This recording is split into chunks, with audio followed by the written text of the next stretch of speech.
Since I Became Symptomatic by Leslie Jamison. The only person I've touched in a week is my 2-year-old daughter. Every selfie I take of us is a photograph of me trying to inhale her. The streets outside are empty, the ambulance sirens constant, the sunshine an insult. Beyond our windows, the city is running out of ventilators. Stores have signs in their windows that look lifted from the apocalyptic films I loved back when I thought they were a metaphor rather than prophecy. Due to the spread of COVID-19, we are indefinitely closed.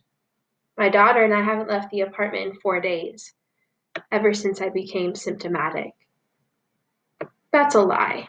I left once to take the trash down. I couldn't smell it because I couldn't smell anything. The ability vanished suddenly, along with my sense of taste, the newest symptom in the news. But when the pile of banana peels and mashed zucchini pieces became impossible to push back into the bin, I knew it was time. In the male vegetable downstairs, I saw a man in a blue mask who'd come to pick up someone's laundry. When he pulled the mask from his mouth to speak, I shrank away from him. I'm sure he thought I was afraid of what I'd get from him, when really I was afraid of what he'd get from me. I was afraid to speak. I imagined the virus traveling on particles of my spit. I imagined nothing. It was all plain fact.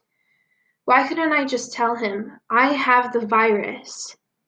It caught in my throat. I had a vector shame. The virus. Its sinewy, intimate name. What does it feel like in my body today? Shivering under blankets, a hot itch behind the eyes, 3 sweatshirts in the middle of the day, my daughter trying to pull another blanket over my body with her tiny arms, an ache in the muscles that somehow make it hard to lie still. This loss of taste has become a kind of sensory quarantine. It's as if the quarantine keeps inching closer and closer to my insides. First, I lost the touch of other bodies. Then I lost the air. Now I've lost the taste of bananas. Nothing about any of these losses is particularly unique. I've made a schedule so I won't go insane with the toddler. 5 days ago, I wrote "Walk, Adventure" on it, next to a cut-out illustration of a tiger, as if we'd see tigers on our walks. It was good to keep possibility alive. They say the quarantine is tough on parents. The quarantine. As if it won't plural. As if it weren't all living our own. As if we weren't all living our own. Being a single parent is like being a parent except you're always alone.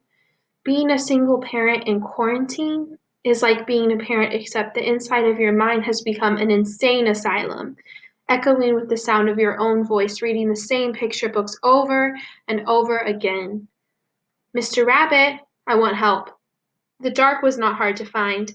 Hello, stripes, hello, spots, hello, wonder, hello, whoa, what's that? It's a runaway pea. Puffins sit on muffins, snakes sit on cake, lambs sit on jams, bees sit on keys. Little girl, you really do want help.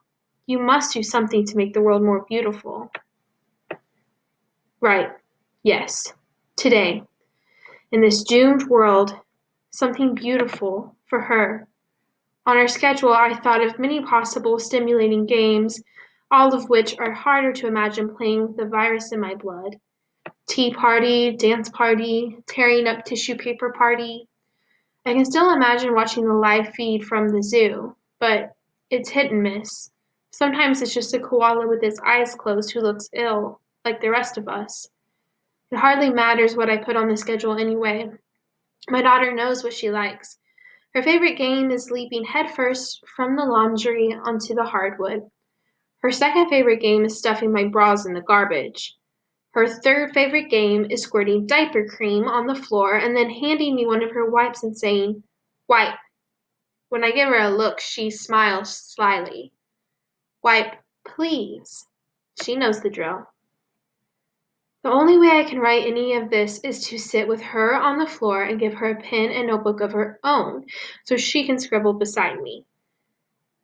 When I wake with my heart pounding in the middle of our night, my sheets are soaked with sweat, That must be full of virus. The virus is my new partner, our third companion in the apartment, wetly draped across my body in the night. When I get up for water, I have to sit on the floor, halfway to the sink, so I don't faint.